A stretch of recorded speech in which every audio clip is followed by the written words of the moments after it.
All right, well, welcome everybody. Thank you so much for joining us tonight. It is a large crowd that is joining us on Zoom and on YouTube. A much larger response than we ever expected. A couple of housekeeping items.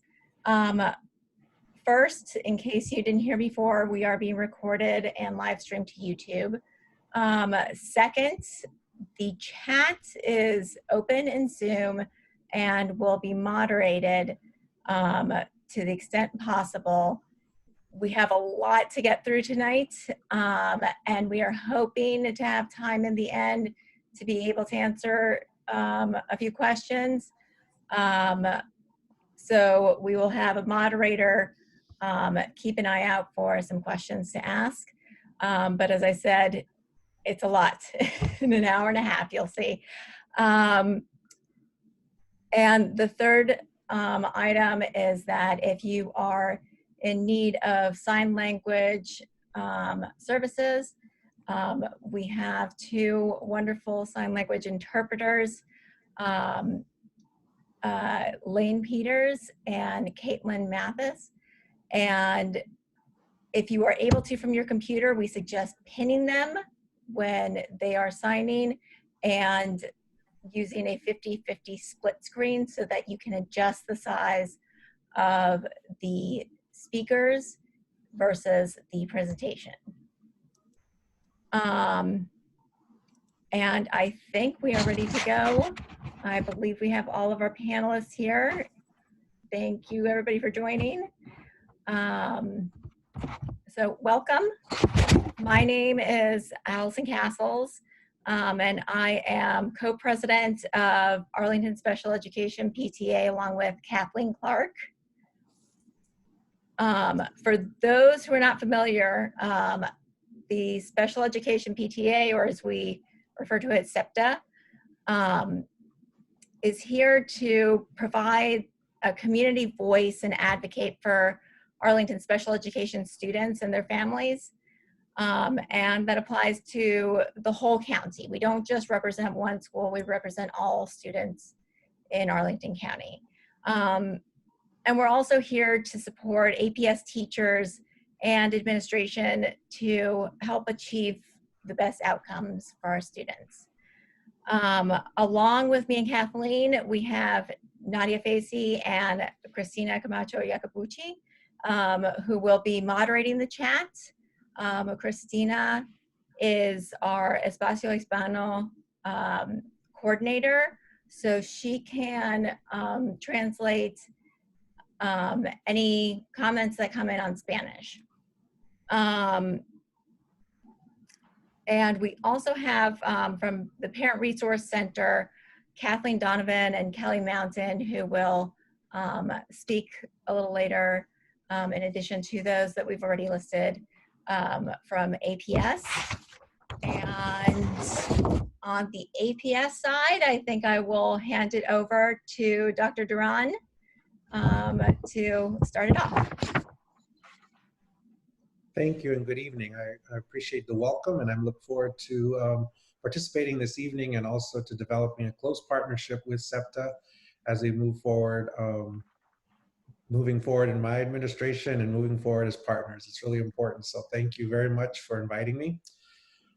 Right now is a very difficult time for all of us as we're trying to figure out how we're going to best meet the needs of all students in our virtual learning.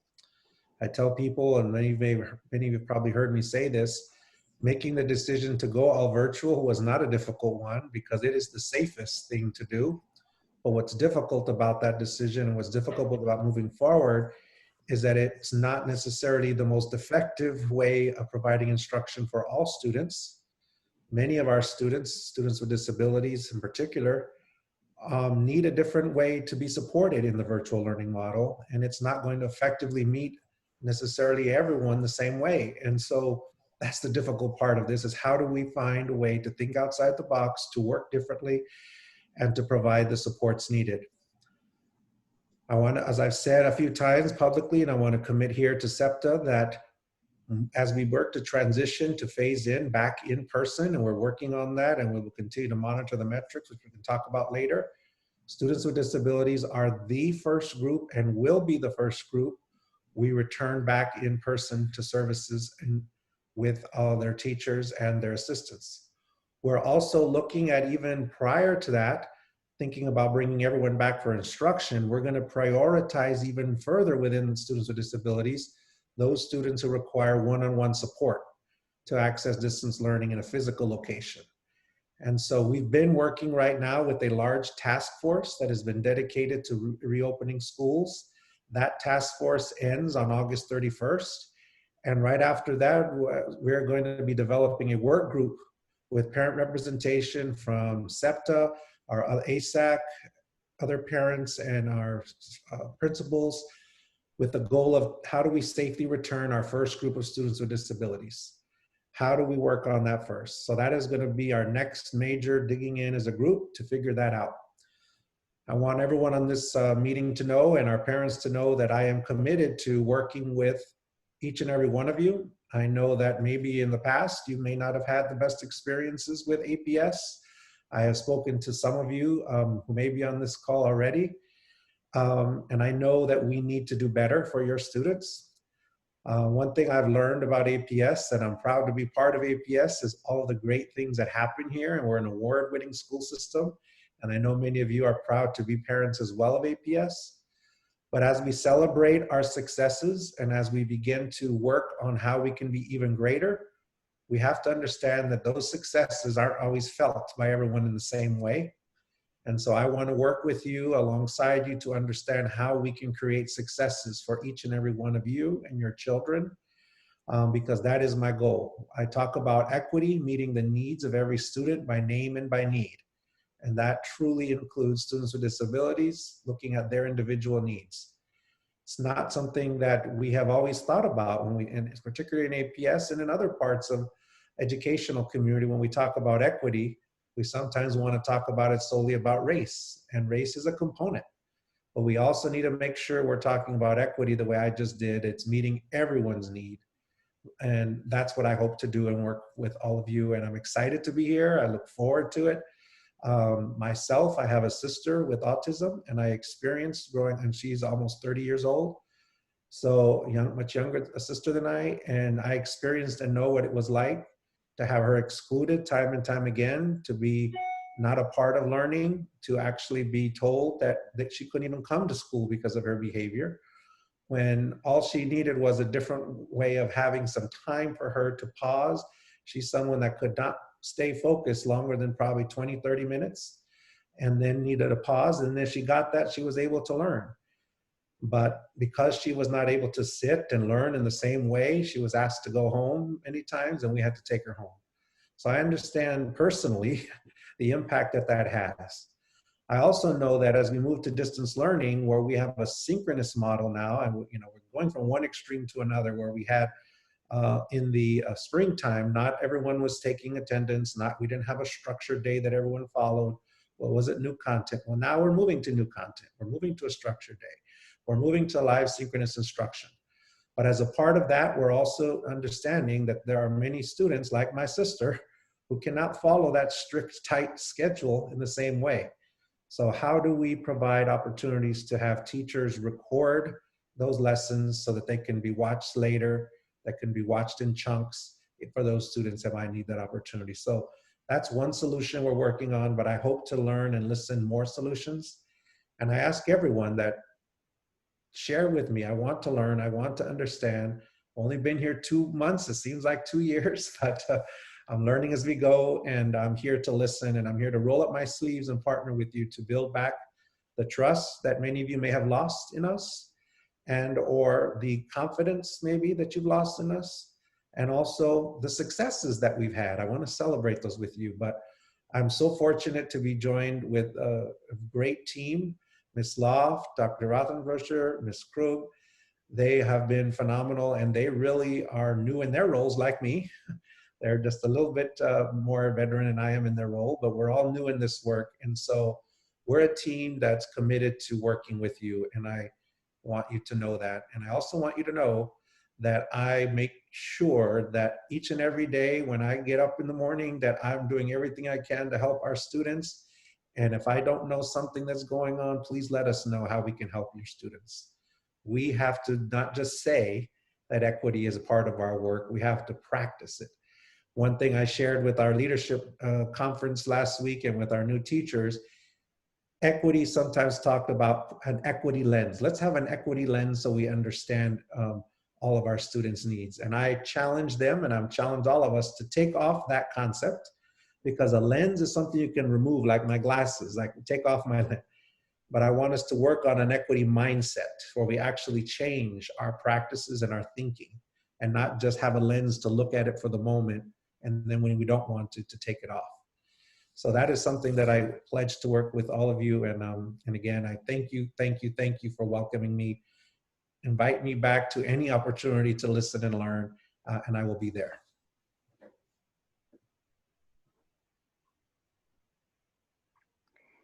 Thanks, Dr. Duran. Well said. You eloquently said everything that Heather and I would like to say to this group. We are so grateful to Allison and Kathleen and all of SEPTA for having us here tonight to collaborate with our community, to answer to the best that we can the many questions that our families have, the wonders, the thoughts, the anxieties that all of us as parents are thinking about right now for our students. And Heather and I are really trying to look at this as an opportunity to be innovative and creative and think of new ways to support our students in ways that we would have not thought of before. But these are new opportunities for us to problem solve. And just to echo Dr. Duran's sentiments, we know that some families may not have had the most positive experience within the special education process. And moving forward, Heather and I are very open to hearing those stories and working together to move forward so that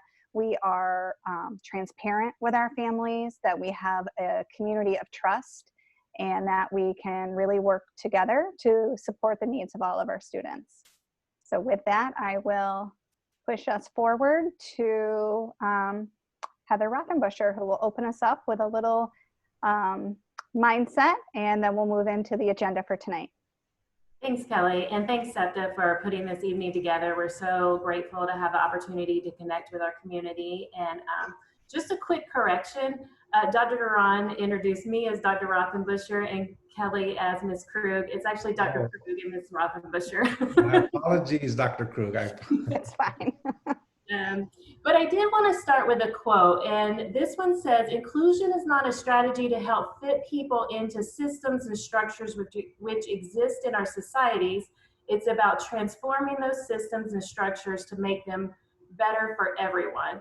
And this is really an illustration of the vision that we have for a student-centered approach to individualized services and supports to meet the unique needs of all of our students, not just now in this virtual environment, but as we move forward and continue our work in the Office of Special Education in the broader APS community. So this is really the mindset that we are trying to bring to everyone that we work with, to our teachers, our staff, our schools, and our families. So I just wanted to start us off on that note, knowing that this is where we are right now, and this is our goal and our vision as we move forward. Okay, thanks, Heather. We received over 500 questions regarding return to school in the last 4 weeks. And I want to be transparent with the process we used to get here with the questions that we're asking tonight. While reviewing all of these questions, we noted many of the same themes that parents are concerned about. They want to know about their child's IEP and 504 considerations, what's happening now that we're going virtual. Many of our kids need the structure and supports available in school. They want to know when kids can return to school in person. For children with one-on-one aids, what's happening with that now? How do we support our children while many of us are working parents, myself included? What does our involvement level need to be, especially during working hours? And will we receive any parent training to help us facilitate this at home? What What do the service and accommodation implementation look like at home? So how do we put that together?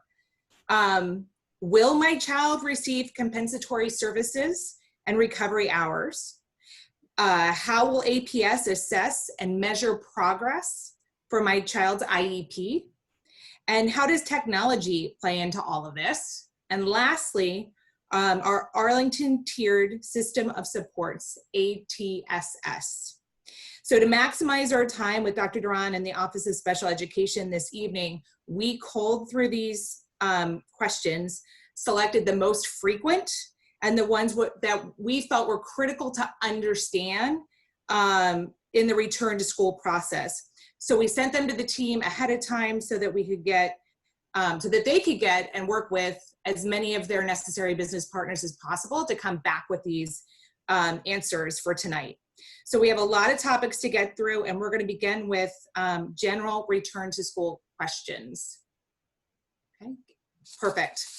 So the questions for this section are as follows. What are driving return to school decisions? Is it budget, insurance, liability, teacher availability, facility safety? What is APS's plan to ensure equity and consistency from school to school in communication, services offered, and delivery of services? How will APS ensure students with disabilities are meaningfully included in remote instruction alongside non-disabled peers? How will attendance and truancy be handled with students with disabilities?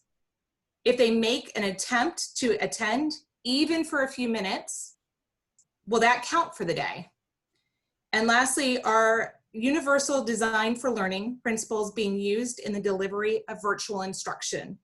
If so, can you provide some examples? If not, why not?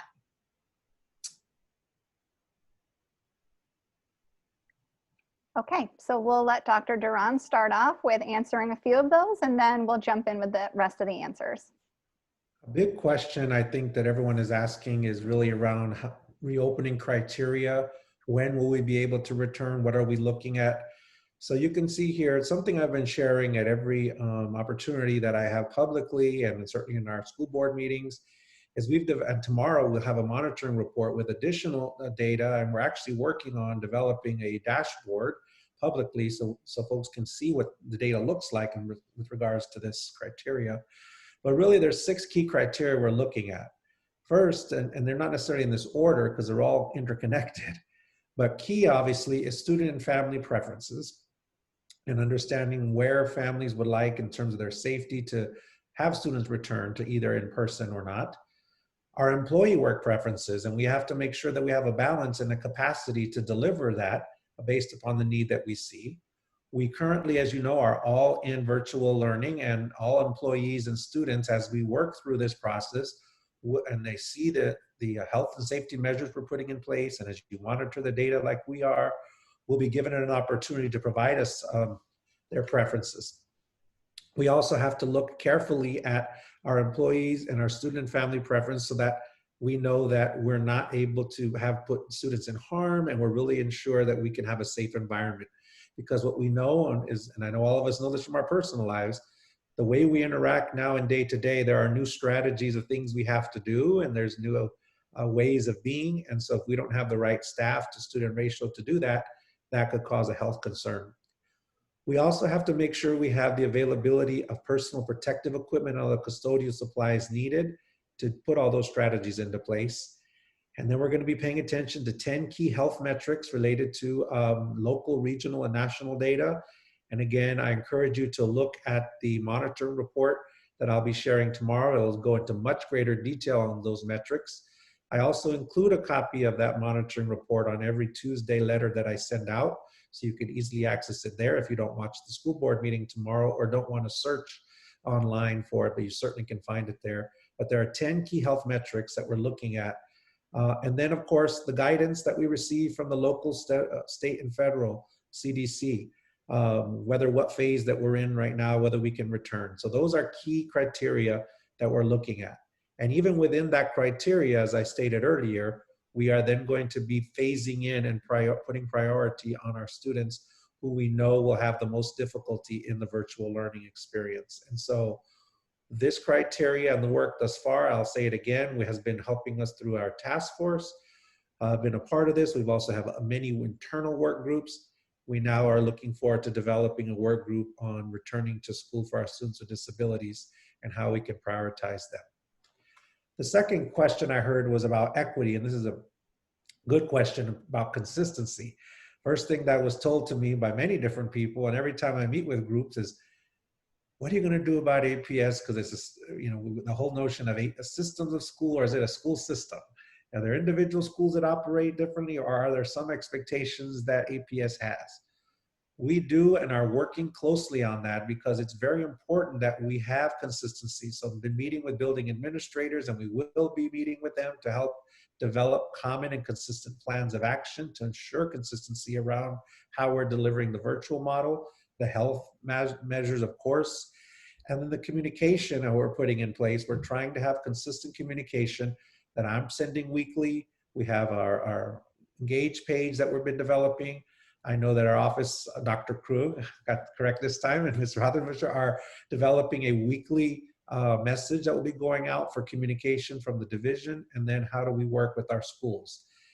Because as I said earlier, that equity is about meeting everyone's needs, and so how are we ensuring that that's happened?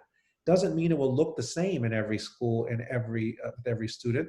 There may be the need to address instructional models, programs, and strategies from an equitable lens.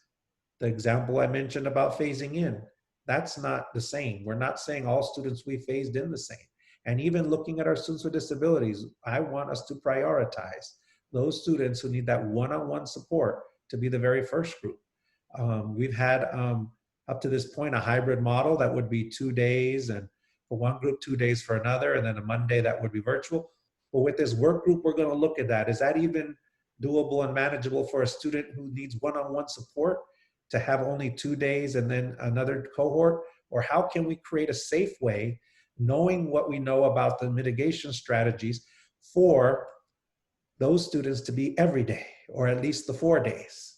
So we're looking at that from an equitable perspective to say, yes, here's our plan overall, but what do we need to do differently for students that might need a different support?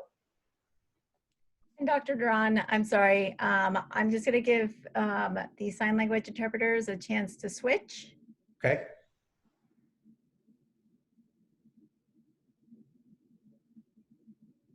Okay.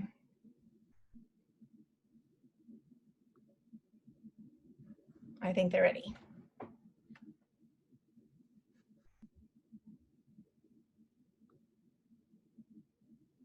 I think you're good to go, Dr. Duran. Okay. So those were the first two questions I think that were asked. And the next question was with regards, I think I want to turn that one over to Dr. Krug. Actually, I'll take that one. Okay, thank you. There were questions about inclusion, and would inclusion be provided in the virtual environment, and what would that look like? Absolutely, there will be inclusive opportunities while we're in the virtual learning model for students to participate with non-disabled peers. Students with disabilities will have the opportunity to participate in small groups and a variety of activities with non-disabled peers. These interactions will be planned with intentionality to increase the meaningful interactions that occur in those sessions. Some examples of virtual inclusive opportunities include instructional groups, co-taught classes, and asynchronous activities. Also morning meetings, movement breaks, social emotional learning, and electives, clubs, and extracurricular activities as those become available are absolutely opportunities for inclusive interactions. And then there was a question about attendance. Students with disabilities be marked absent if they are only able to participate for a portion of the day. The Virginia regulations indicate that if a student participates in a portion of their day, they are marked present for the day. It does not say how long the student has to participate. So if the student is present during the school day, they will be marked as attended. Another tool that we have is that the IEP team can consider a modified schedule for students with disabilities if they really just don't have the stamina to manage a full-time virtual experience each day. some of the things that the IEP team should consider is what they need to do to ensure that the IEP accurately depicts the decision to shorten the normal day by adjusting the services page and the page with the least restrictive environment. So we do caution our teams that they should take consideration of the normal school day, all the services that are provided within that time frame, and make sure that the students are receiving the services that they need to continue to make progress on their goals. The IEP team should always carefully monitor that progress, especially during a shortened schedule, and document the service provisions to develop a plan for a student to move forward into a full school schedule when they are able to do so. So we have a few tools that we can use to make sure that students are receiving the correct dosage of services and supports that they can manage during this period. Thanks, Heather. And to build off of our inclusion and our inclusive practices, there was a question about, will the universal design for learning principles be utilized? And the answer is yes. We absolutely are working with our teachers to look at the 3 guiding principles around the UDL framework, and that, that's looking at, do our students have multiple means of engagement? Are we looking at their interests? Are we putting in structures to sustain their attention and helping them, with self-regulation and attentive needs? Are we providing multiple means of representation in our instruction? Are we looking at, the different supports they may need in terms of visuals or audio, interpretation, things like that? And also looking at multiple means for them to express their work and their learning. I'm so sorry, my dog is barking. And so to build off of that, just to provide a few concrete examples of how UDL principles will be used, we are looking at recording instruction for some of our students so that they can watch that asynchronously, whether that's to review content, to provide a pre-teach opportunity if they've missed class and they need to review it, that will be available. Augmenting our instruction through written materials or voice recordings, providing copies of notes and presentations, allowing them to slow down their rate or their pace, extended time, providing our assessments in multiple formats, or providing opportunities for them to demonstrate their competency in a variety of ways. So these are just a few high-level ones that we work with our teachers to ensure that our students can access the universal design for learning. Additionally, we are creating another work group. We're focused on the accessibility work group, and we're bringing together initially some staff from APS, and then we're going to bring in some of our community members. It's time that we really take a deep review of all of our instructional resources to ensure that they are fully ADA compliant, and that includes for our parents as well. So that's ensuring that even if our parents have a visual impairment or are blind, that they can use their screen readers to access the instructional resources to support their child at home. So we are working on that. That work is going to begin in towards the end of August, and then it'll be a journey as we go through. We're looking at accessibility for our own staff, so we're really excited about this upcoming work. And then that will move us into our next theme.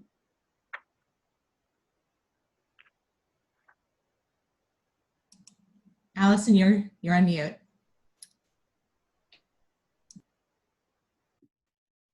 Thank you, Kathleen. Before we move into the questions, I just want to make a couple of notes based on the chat. Just some administrative things. There were some questions about translation services. Unfortunately, we were not able to figure out how to stream so many requests at once. So those will be posted on YouTube after the fact. And we apologize for that. This is a new format for us, and we're learning as we go. What can I say? And the other question was the closed captioning.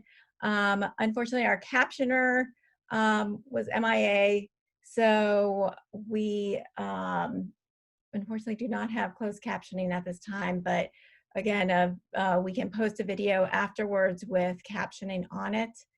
So you can go to our YouTube channel and find those in the next few days or so. So now I'll move on to the IEP and 504 considerations. There seems to be a lot of confusion surrounding the change of instructional time from 30 hours to 24 hours per week, and its effect on IEPs and 504s. With respect to this topic, can you guys walk us through these points? What explicit instruction was given to staff about a maximum of 24 hours in special education services per week, and how was this decided on? We understand that virtual learning, by definition, does not include time spent on things like transitions and other non-academic tasks. Can you do a breakdown of the change in hours? What will happen with IEPs and 504s where parents will not agree to the amended IEP or 504? Or if they feel language in the prior written notice is not sufficient? When IEP and 504 teams meet to address these changes, can a distance learning plan or addendum be attached to the existing IEP or 504, rather than altering the agreed upon IEP 504? If not, why not? Mondays have been referred to as a day for additional supports, in addition to teacher meetings. Is this considered part of the 24 hours? And finally, for evaluations that were in progress when school shut down in March, will APS direct student study teams to accept private evaluations in order to not further delay the development of needed IEPs? Thanks, Allison. I use this slide to kind of take a global look at some of those topics, and then the next slide I'll answer some of the specific questions that were in there. I do want to apologize for any confusion that was caused by our guidance surrounding IEPs moving into our new instructional model. Our intent was never to reduce services or to have a downward trend of IEP availability. We certainly do not want schools to be changing IEPs without parent input. So with that being said, the schools are reviewing the IEPs and they're reaching out to families to schedule meetings. With this current distance learning model of 24 instructional hours, some IEPs may need to be revised to ensure students are receiving the support they need to access their learning and make meaningful progress on their IEPs. In some cases, these hours may temporarily be reduced to reflect what the student requires in this model and the number of instructional hours available to provide that service. In other cases, we're seeing that services may actually need to be increased. And when school resumes the normal 30-hour instructional week, IEP teams will reconvene to make the changes to reflect the services that the students needed before we went to this new instructional model. Each student's IEP will be thoughtfully reviewed for any possible needs they have accessing distance learning. The purpose, as I said, is not to reduce hours in an arbitrary way or make adjustments in any sort of proportion, but to ensure students receive meaningful instruction and services they need to continue to make progress. IEP teams may determine to amend an IEP without holding a team meeting. However, the case carrier, parents, and other team members must consult and discuss a proposed IEP amendment prior to the amendment being emailed to the family for consent. As always, any changes in an IEP require parental consent. We have also provided to our schools a template to carefully be able to document the services in the IEP that were changed. It's very explicit. It says the student had X amount of services for this area and they were changed to this. This is to give a roadmap to our teams when we come back to that 30-hour week to be able to say, okay, where were we before and what did we change, so that everyone can be assured that the changes that are made are not permanent, that you can always retrieve the services that you had prior to this new instructional model. So now I'll go to the next slide. And these are some of the specific questions that were in the slide that you had, Allison, what will happen with IEPs and 504s where parents will not agree? The IEP team will continue to try and collaborate with families to get consensus. However, if there is a situation where the IEP teams cannot reach consensus, then parents have the right not to sign, and APS would operate under a stay-put IEP, which is the same in a normal instructional model. When IEP 504 teams meet to address these changes, can a distance learning plan or addendum be attached to the existing plan rather than altering the agreed upon IEP or 504? So I think this is another area of confusion. The addendum is a process we use within Synergy, which is our system where we document IEPs. It's to make changes to IEPs that are already finalized. So once you do an addendum, that change goes into the finalized IEP and it becomes part of that document. It's not a standalone document. It's a tool that we have to be able to make small revisions and changes within a finalized IEP. Mondays have been referred to as a day for additional supports. Is this considered part of the 24 hours? Yes, that day is. And for evaluations that are in progress when schools shut down in March, will APS direct student study teams to accept private evaluations in order to not further delay the development of IEPs? APS will begin virtual assessments in the fall. As always, if a family has done private testing, the team will consider the data from those tests as well. Okay, I'm going to go ahead and take over here with in-person instruction. Before I jump into the in-person instruction, I know we've had a lot of questions pop up on the chat here. If we are unable to answer those questions now, either through our presentation or with a response from one of the panelists, we are going to take these questions and try to circle back with parents at a later date and time. So for these in-person instruction questions, parents ask, what benchmarks does Arlington need to meet that will allow for prioritized populations to return in person? What data are you using? What factors are taken into consideration when deciding who can return and when?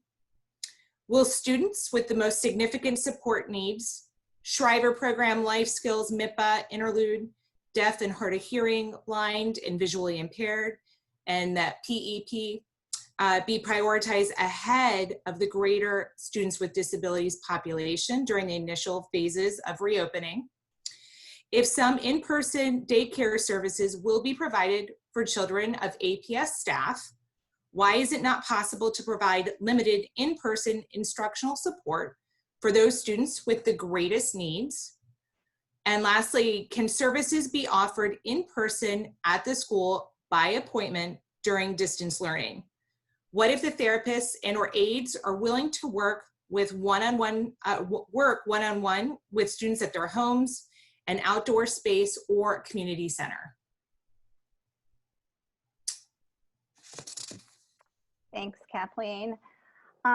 So, you know, as Dr. Duran had said earlier in his opening statement, we are creating a working group to begin to think about what are the earliest groups that we can bring in students. But before I get into that, I do kind of want to reiterate, we are ready to be flexible with our students and our families. Our schools, the IEP teams, know that every family situation is different, and that we need to, you know, provide as many options as we can to work with our families in each of their situations to try to the best of our ability to support our students through this distance learning model. However, when the question is asked, what data do we use?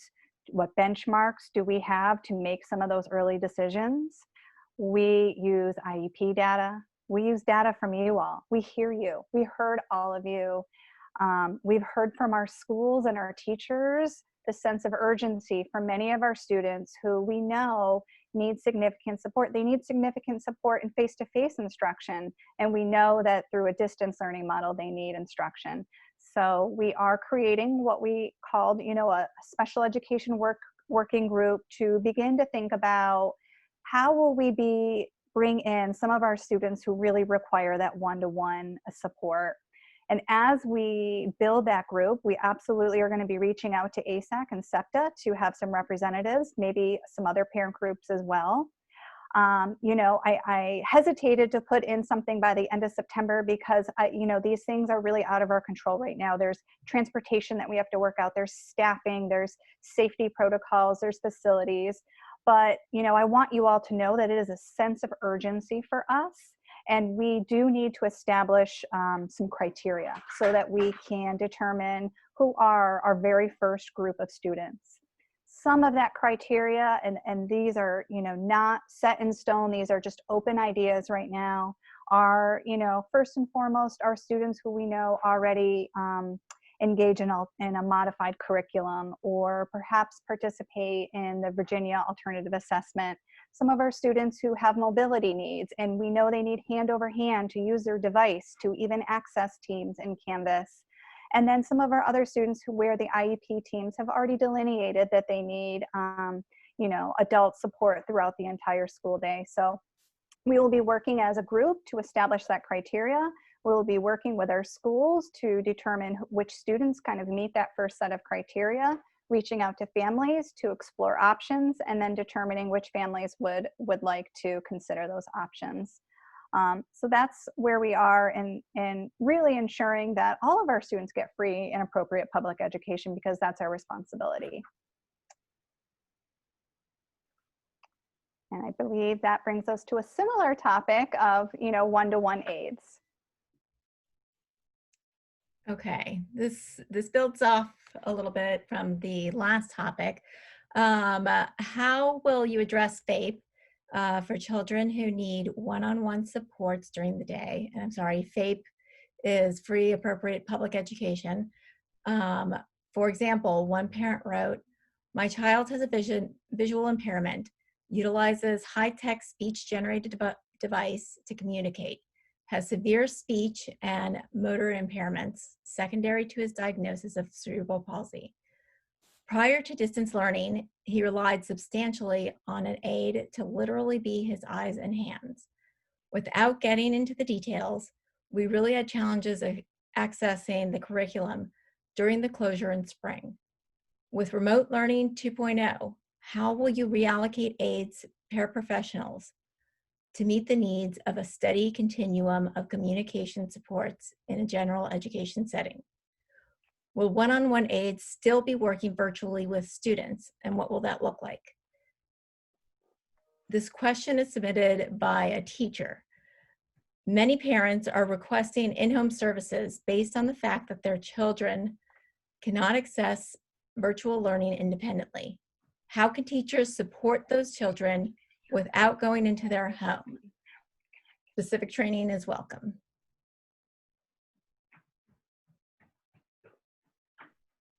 Okay, thank you. And this does definitely build upon the previous topic that Kelly was discussing. As far as trying to provide FAPE to our students, the IEP teams are going to continuously collaborate and offer multiple options of instruction and monitor the IEP progress on those goals.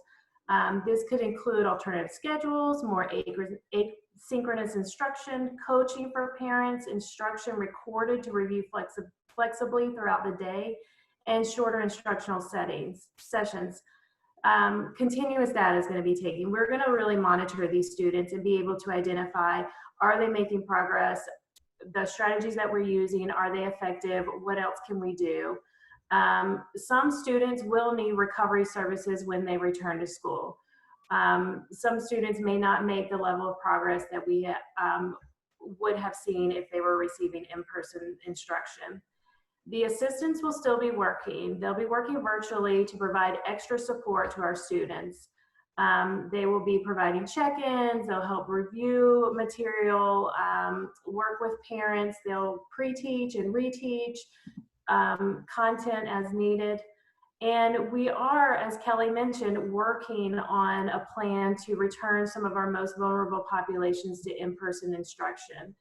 And so we're reviewing the current staffing requirements. As Kelly mentioned, there's a lot of operations that have to be involved with that, as well as the safety and health plans that need to be developed. And so there was a question about instruction and accommodations. We will still provide accommodations with the instruction. Some of the ways that we might be able to do that during the virtual sessions are shorter chunks of direct instruction, breaks, extended time, provision of more asynchronous activities or recorded lessons, flexible scheduling, checklists, one-to-one sessions, and small breakout groups to pre-teach and reteach those skills.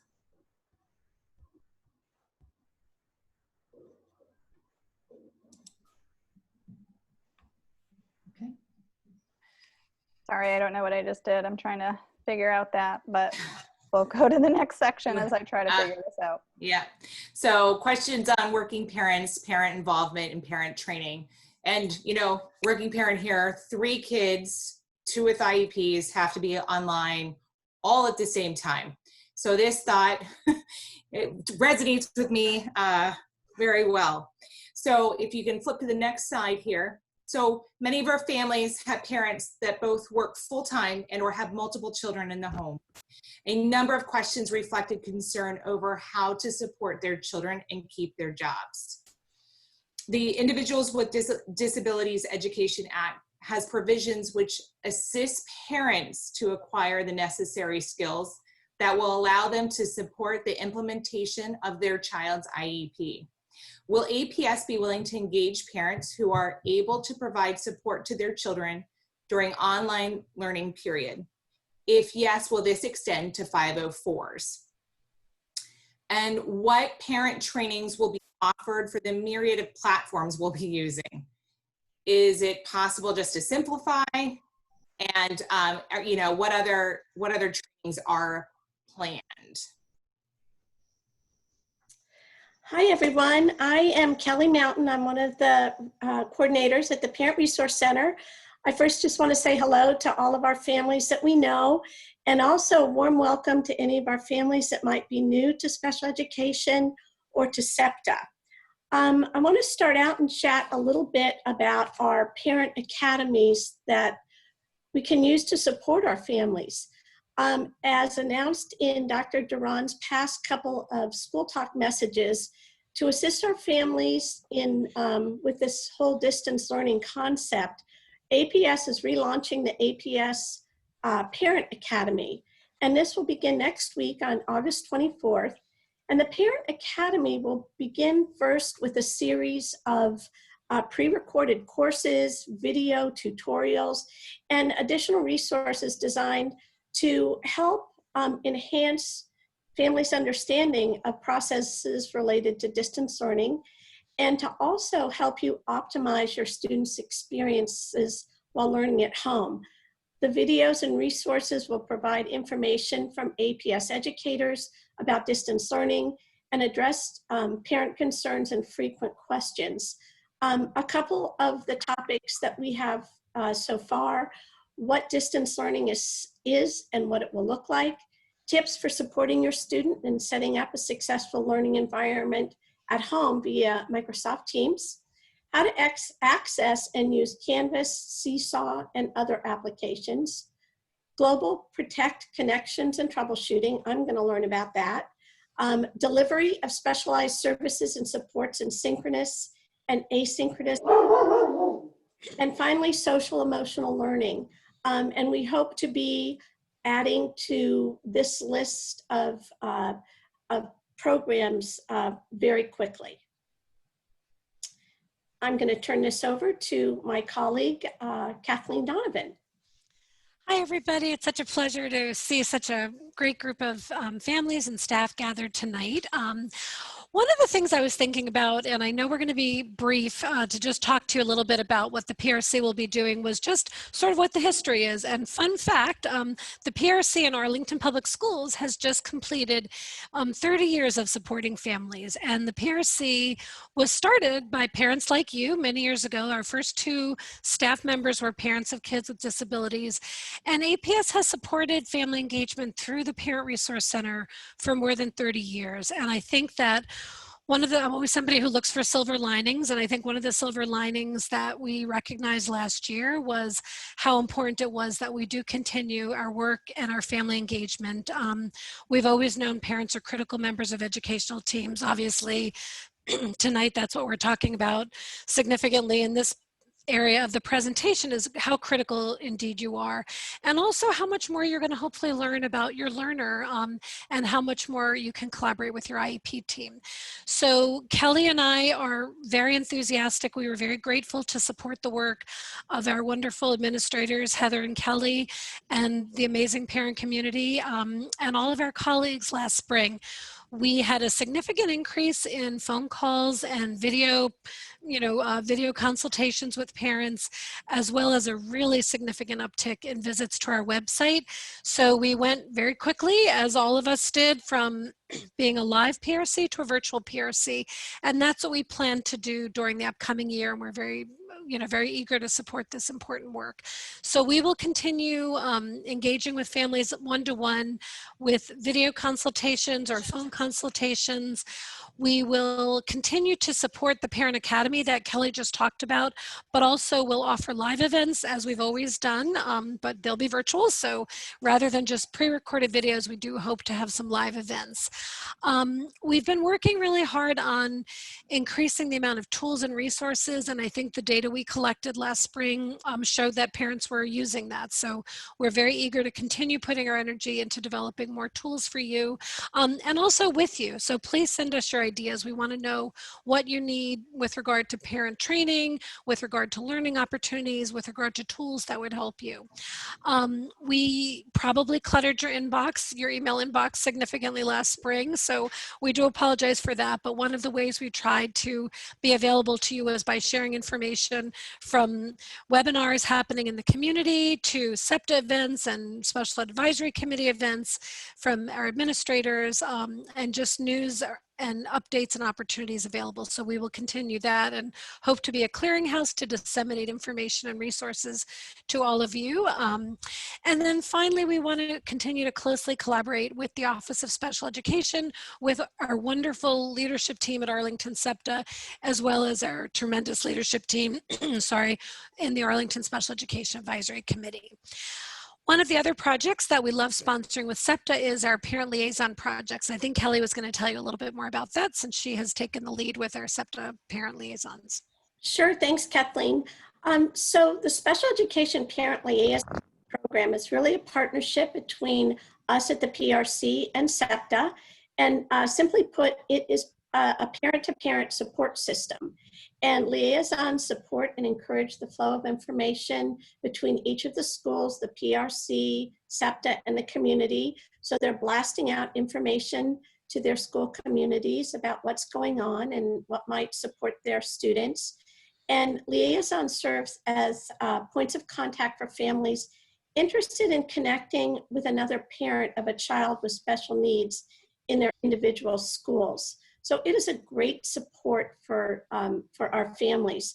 We, SEPTA and the PRC, work to have a liaison in each school or program, and we are working on updating our list for 2021, and it should be posted fairly quickly so that parents can know who their liaison is in the school and how to connect with them.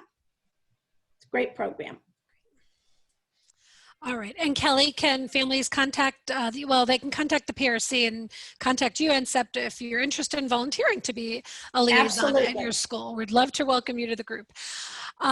Okay, so I think one of the other specific questions that came forward from the parent community is how, the opportunities we talked about were kind of general and more specific to larger group lessons and opportunities for families, but we know that many of you have very unique situations, and are asking how you can support your learner at home and what supports can be provided to you. So Kelly and I have always advocated for families to be closely in touch with IEP teams, and as you engage in IEP meetings in the upcoming weeks, we really hope that one of the things you'll be sure to discuss with your IEP team is how you will set up effective two-way communication so that you can celebrate your child's successes, but also share concerns early on if any issues arise that might need to be addressed. Kelly and Heather have been working with our teams and our student support coordinators to ensure that staff are available to provide coaching and consultation for families as part of the IEP process. And this can happen through email, phone calls, video sessions, and it can also involve, instruction and modeling on use of assistive technology or other learning tools. So if you have an issue or a concern, please bring it to your IEP team. We always advocate sharing information in advance of your IEP meeting with the team. We even have a little template, so if you want to email us at prc@apsva.us, we'll be glad to get that to you. But let your team know what supports you need and what your child needs.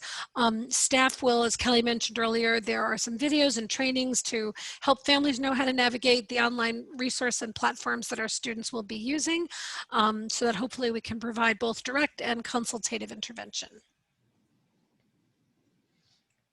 Thank you, Kathleen.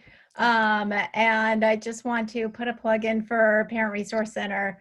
They really are such a wonderful resource. And there's, between Kelly and Kathleen, there's so much knowledge there that's useful for parents with a myriad of questions. So please do take advantage of that resource. So we are moving on to service and accommodation implementation at home. Will there be flexibility in scheduling related services for families for whom an adult is not in the position to work with their child online through a full school day, or for students receiving instruction in a general education setting? When should parents expect these services to begin? How will teams decide when teletherapy or parent coaching will be used? Can you provide us with some examples of how Microsoft Teams might be used to deliver the following IEP 504 services? Executive functioning interventions, Orton-Gillingham, and there was a sub-question about Orton-Gillingham. Would the instructional setting in the IEP be special education, general education, or both? And social skills in the general education setting. Will flexible, alternative, asynchronous, non-screen based activities and materials be available for students who cannot attend to extended screen time or who cannot access the curriculum without the aid of parents during work hours? Can schools set up a system to loan out things like chair rubber bands, fidgets, wiggle seats, and other accommodations that students would be using in the classroom? Families may not necessarily own these items, and it could help us support our kids with IEPs and 504s in the distance learning setting. Hey, Allison, before we switch over, I just want to mention at 8 o'clock, they're going to be switching the interpreters again for those that are following along. Thanks, Kathleen. Should I give it a second? I see Caitlin on, she's ready. Okay. So the first thing I want to talk a little bit about are, how our teachers will be using Teams and Canvas, and just to help provide a little bit of clarification. Teams, Microsoft Teams, is really a tool that our teachers will use to provide that, face-to-face virtual instruction. So whether that's for the whole class, a small group, or an individual. Within that, our teachers are learning features like how to create breakout groups, how to provide additional instruction to reinforce main lessons, or even how to create those sessions for the specific IEP goal instruction where that specially designed instruction is needed. Canvas, on the other hand, is another tool for our teachers that really help them design their course, create those assignments, provide instructional resources that can be both used for synchronous and asynchronous activities. And within Canvas, there are several supports to help with executive functioning needs. These include calendar reminders for due dates, missing assignments, to-do lists, how assignments can be chunked and prioritized, using the announcements page. So these are 2 tools that teachers would really use together to help our students access their learning. To go into some additional ways, because I know this has been a big question with a lot of our families, is, really how will our students with executive functioning needs be supported? And so I spoke of a little within Canvas and things like that. But, working to chunk that instruction. We know that they will need time to process that information, to have that information prioritized, recording that to review at a different time, providing those additional check-ins. I think this is where the use of our special education assistants can be so critical, providing more time for asynchronous opportunities, supporting our students just like we would in face-to-face with goal setting and self-monitoring, designing checklists that they can use at home, rubrics, planning guides, and then, the UDL principles, multimedia examples, visuals, audio recordings, and things like that. So those are a few examples. To answer some of the specific questions, services will begin on September 8th. That is our first day of school for our students. We absolutely are going to try to be as flexible as we can with our families. However, I do need to note that we need to honor our teachers' contract times, and we won't be asking our teachers to provide services outside of their contract time at this moment in the juncture. Will Microsoft Teams be used to deliver IEP and 504 services for Orton Gillingham? Absolutely. Like I said, Teams is that tool to create that face-to-face visual and virtual instruction. However, Orton, that's just how to deliver the instruction. We will be delivering Orton Gillingham virtually. We actually are creating Orton Gillingham toolkits to send home to students that need to receive this methodology. Where it's provided, whether that's a special ed setting or a general ed setting, we would follow what's delineated on the IEP that addresses where their IEP, their decoding and spelling goals are implemented. We would still honor those settings. Same with social skills. So if, we've decided that their social skills instruction should be in the gen ed setting, they will be embedded within the gen ed setting, whether that's through morning meetings or other opportunities like that, or if it's explicit and structured instruction that's happening in a pull-out group.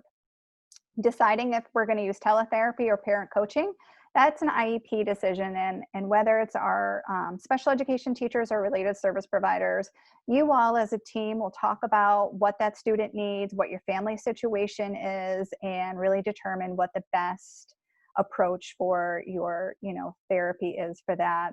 And then can we loan out different objects like rubber chairs or fidgets that they might have used? Absolutely. We think this can be possible. We'll start to work with our schools and PRC to maybe think of a checkout system. We need to kind of take inventory of what's in our schools, but I think that is certainly a possibility that we can explore. And that moves us to compensatory and services and recovery hours. Okay. So these are some of the questions that we had in this theme here. Can you distinguish for families and staff the difference between recovery hours and compensatory services? How will students be assessed for regression, and will IEP and 504 teams be reconvened as a result? Are there guidelines or expectations for compensatory services? What will be the process to determine compensatory services once school returns to in-person? And lastly, when will IEP teams discuss and provide recovery services? Will this wait until after the pandemic is over, or is there a plan to start sooner? For a child that has a one-on-one aid, what does this look like? Okay, so before I kind of begin into the protocol that we are going to have to determine recovery services, I just want to give a little bit of background to the group. I know we're running short on time, but I think it's helpful. Sometimes compensatory services, recovery services, makeup services might be used interchangeably. However, traditionally, compensatory services have not expressively been defined in IDEA. However, the courts have long awarded compensatory educational services as an appropriate remedy under IDEA when a student has been denied that free and appropriate public education. And that's really what we've used as a term pre-COVID. Since COVID, when we're looking at the school closure, if services were needed to ensure faith and those services were so complex or could not be reasonably provided through the virtual learning platform or other alternative means that were available to the student, then the IEP team will need to determine the extent, if any, to what the traditional compensatory services will need to be provided. And that is being called recovery services right now for COVID. We are giving our IEP team some very explicit guidance that actually is coming right from VDOE, which has been really helpful. They kind of give us a three-pronged approach that I'll discuss in a second. And we will have a process to determine which students might need that. We will be looking at the spring and what recovery services students might have needed from the spring. And then, after distance learning is done and we go back in person, we might need to look again at recovery services for distance learning that need to be done in person. But when we think of the three-pronged approach, we're looking really at a triangulation. What data did we have before we had the COVID closure? Looking at the review of their progress on their IEP goals or their objectives, observational data from parents, from therapists, from teachers, screening assessments, other assessments that we had, where was that baseline in the spring before we closed? Then we need to look at the data that we have from the closure time. And that is where we really are collaborating with our families, because some of that data will be provided by our families because they are the ones often, monitoring some of that instruction that's happening at home. So whether that's looking at observations, samples of their work, different behavior logs, additional screenings and assessments, parent interviews and observations. We're gonna, take a look at the spring data. We're gonna take a look at the pre-spring and during spring closure. And then we need to gather some new data. And we need to look at a variety of tools that we can use, that just-in-time formative assessment that our teachers will be working with in the fall to really kind of answer these three questions. Does the student require an extensive review to demonstrate previously learned skills that they had before we closed? Does the student demonstrate inconsistencies in performance? And does the student demonstrate previously mastered or partially acquired skills acquired pre-COVID closure? So as we kind of gather all of that data and come together as a team, we'll have to make that decision as a team. And this is really a collaborative process. This is really where our schools and our families need to work together to really look at, how is that student doing? And the need for COVID recovering services should be based on whether or not the student continued making progress in the general education curriculum as specified on their IEP, or towards meeting their individualized goals, or if any significant regression occurred during this period of closure. It's also important for our families to know that when recovery services, or what is normally called compensatory services, they're not like a minute for minute or an hour for hour replacement. It's really a collective decision. For some students, they may have regressed on some goals, but not all. So we'll really look at, where are they? Where did we expect them to be? And what does the team think that, that student needs to kind of make up for where they were? Every student has a different level of stamina, so it'll be a very case-by-case decision. And through VDOE, we're really going to instruct our teachers to give it 6 to 8 weeks of instruction to really gather all that data and then start to partner with our families to determine, if we need to provide some recovery services. And we're certainly ready as a school system to, know that some of our students will need recovery services. So we'll be working with that. And that brings us to our next topic of assessment and progress measurement.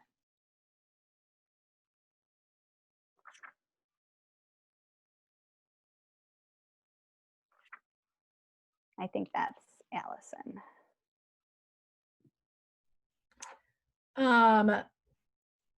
So for questions in assessments and progress management, how will data be collected for IEP goals?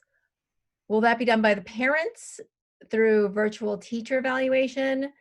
Will parents be trained on data collection? Will case carriers or student support coordinators proactively reach out weekly to parents to check in and ensure needs are being met for the first few weeks of school at least? Or is APS expecting parents to reach out only if there's an issue? Thanks, Allison. Teachers and related service providers will be collecting data on IEP progress. This, as in the regular school in-person instructional model, we will use a variety of tools to collect that data. We use student products, assignments they've completed. We use our own data sheets. We collect data on frequency, duration, a variety of different ways to assess skills. The parents are not expected to collect data, but any input that they can give us is very valuable.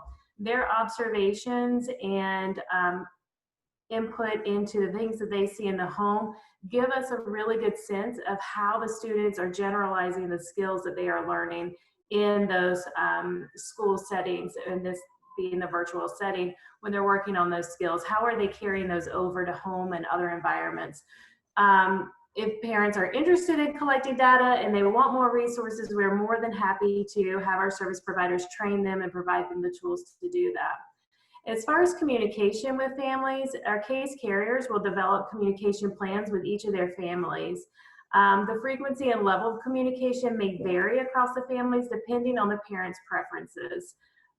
So families should always feel comfortable reaching out to their student school if they have concerns or questions. But some families like weekly communication, some families like less frequent communication. So it's really up to the case carrier and the parents to develop that plan together. But communication will be key in this situation. Okay, so we'll move on to technology. So the questions in this theme had to do with the following.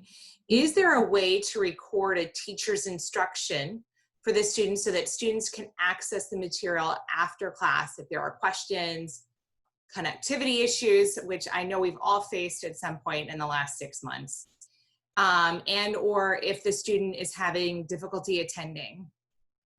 Is there a plan to require a standard platform in Canvas so that all teachers are required to assign work in the same way, time, and place, starting from the beginning of the school year? Next, previously, teachers were able to utilize software that allowed live monitoring of student iPad activity. When used properly, this was beneficial to an easily distractible student with ADHD. And will parents be provided the ability to use this software in order to provide in-home monitoring for online learning? Next question was, for kids who do not currently have an APS issued device, when should we expect them? And lastly, is it your expectation that all learning can be completed on an APS issued device? If so, how do students access needed information that's blocked on APS devices, such as YouTube videos, which are occasionally assigned by the teachers?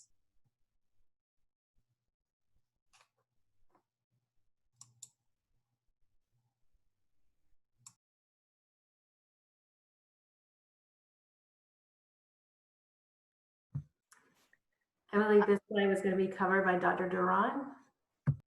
Thank you. My mute was on. Sorry about that. So yes, we are working on our devices, and we're really happy that we're able to now have devices for all of our students, and those will be available by the beginning of the school year. Using our CARES Act funding, we're able to now make sure that all students have them.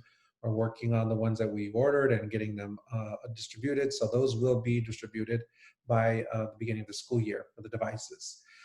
In terms of the recording, yes, we are working to have teachers be able to record their lessons so that they can access them. As I stated in my opening remarks, I think that's very important for us to have those, either for students who might need a break or maybe need to go back and just review it, either for either reason or perhaps many other reasons, but those are the two primary reasons why we want to make sure that that's available. We do have schools that are working right now with their teachers to build consistency amongst the Canvas courses at each school to make sure that we have some consistency. We heard a lot of feedback on that, and so that is something that we're working on. In terms of being able to monitor and use the same device, the same program, excuse me, that teachers had, yes, parents do have and can have access to that. There's a couple of caveats to that. That in order to have that, you need to make sure that you also have an Apple device or iPad, which is an Apple device or computer. And then simply there, when you open the app, there's the ability to connect with the students via Bluetooth. So the key is you have to have an Apple device, you have to have within Bluetooth range, and then the student would need to accept your invite to have a request to be followed. And then as long as that's happened and you're within range of one another, then you would be able to have the Apple Classroom app, which is what the question was about in terms of what teachers had previously.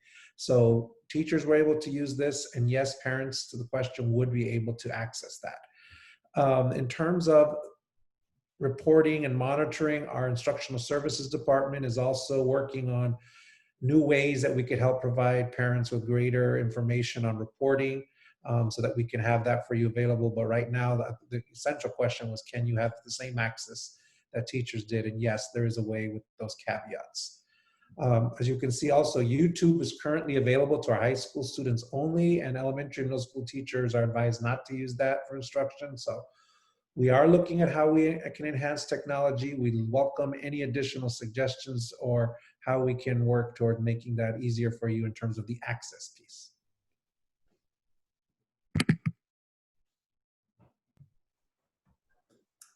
Okay, and as far as professional learning for our teachers in regards to technology, the teachers and assistants and staff will be engaging in professional learning for the next 2 weeks when they return to their contract days.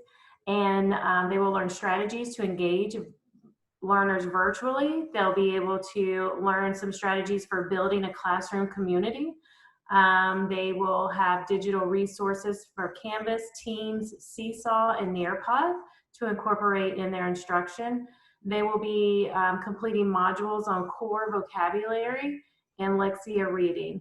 So a very robust professional learning plan is in place for the pre-service weeks prior to the teachers introducing themselves to their new students.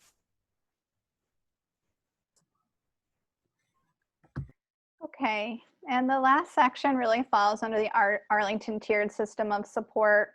While there weren't any specific questions that were submitted on this through other parent emails and Engage emails, we did get some questions around how ATSS will be implemented this fall.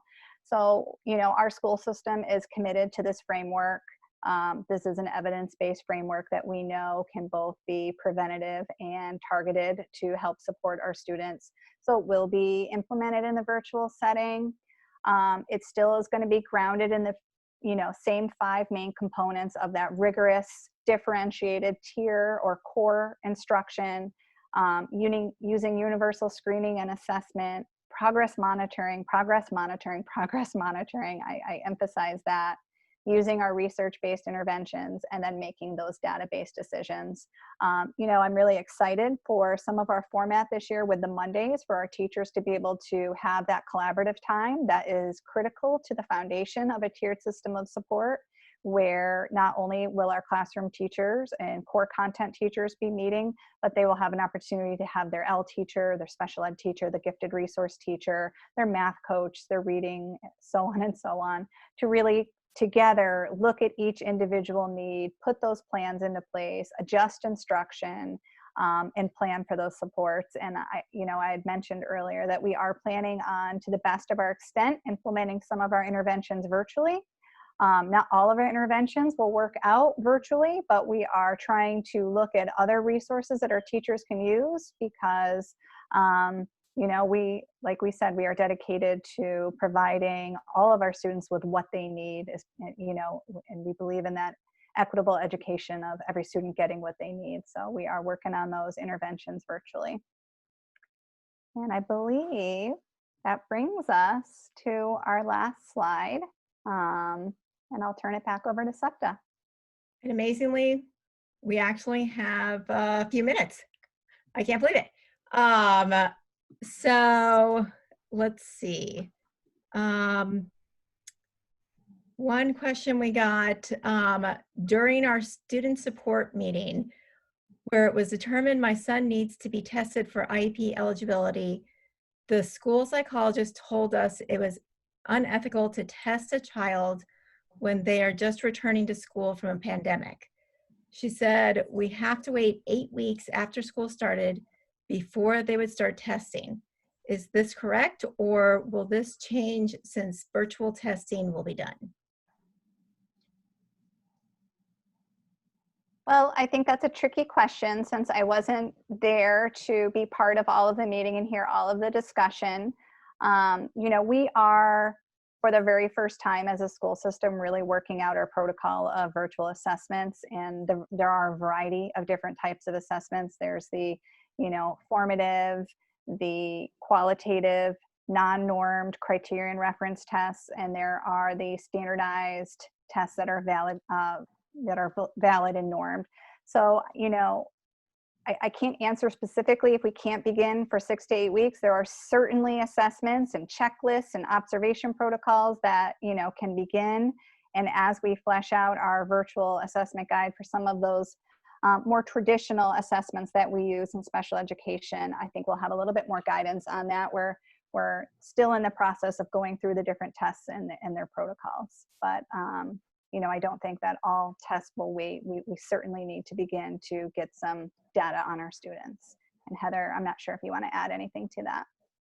No, I'll just say that we've been working very hard on that virtual assessment guidance and building a plan throughout this summer. We're very close to having it finalized, and we have a team that just cannot wait to start working with our students and get back to the work that they missed in the spring and in the summer. So we will be holding virtual assessments very, very soon, and things may be a little bit different. We may be a little bit more creative, but we're still going to be getting the valuable data that will inform our decisions for each and every student that we look at. I think we have time for one more, right, Allison? I think so.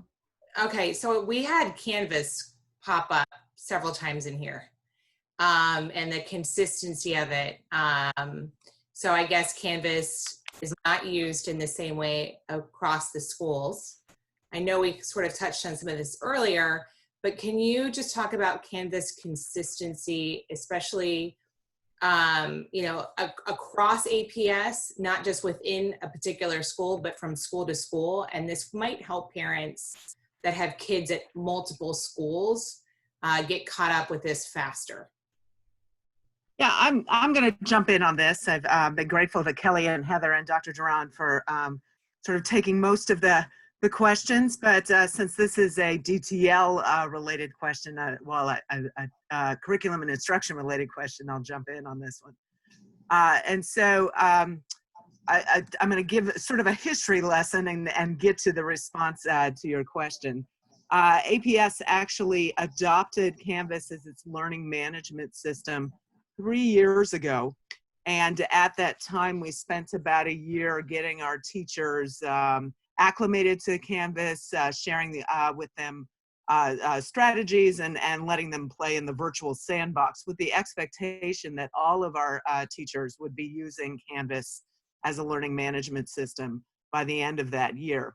Unfortunately, that expectation wasn't sort of initiated. And so our schools have been sort of permitted in the last couple of years to really sort of land on a learning management system that works well for them and for their teachers.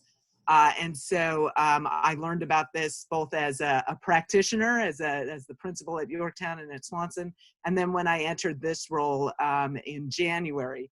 And, you know, as we've been moving from a system of schools to a school system, one of our commitments, as Dr. Duran referenced earlier, is that we need to have a consistent learning management system. And so I have articulated to our teachers that we will be moving fully to Canvas by June 30th at the end of this year. And in the meantime, those teachers who have not been using Canvas will have access to plenty of training opportunities with the expectation that they work towards making that transition before the end of the year.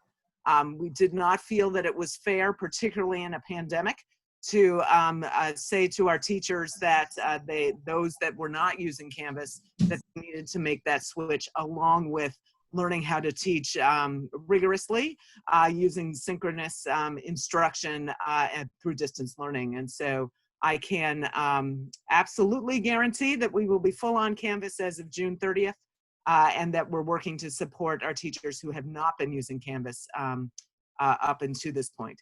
That said, the majority of our secondary teachers do use Canvas, and we are expecting that they will continue to do so moving into this school year.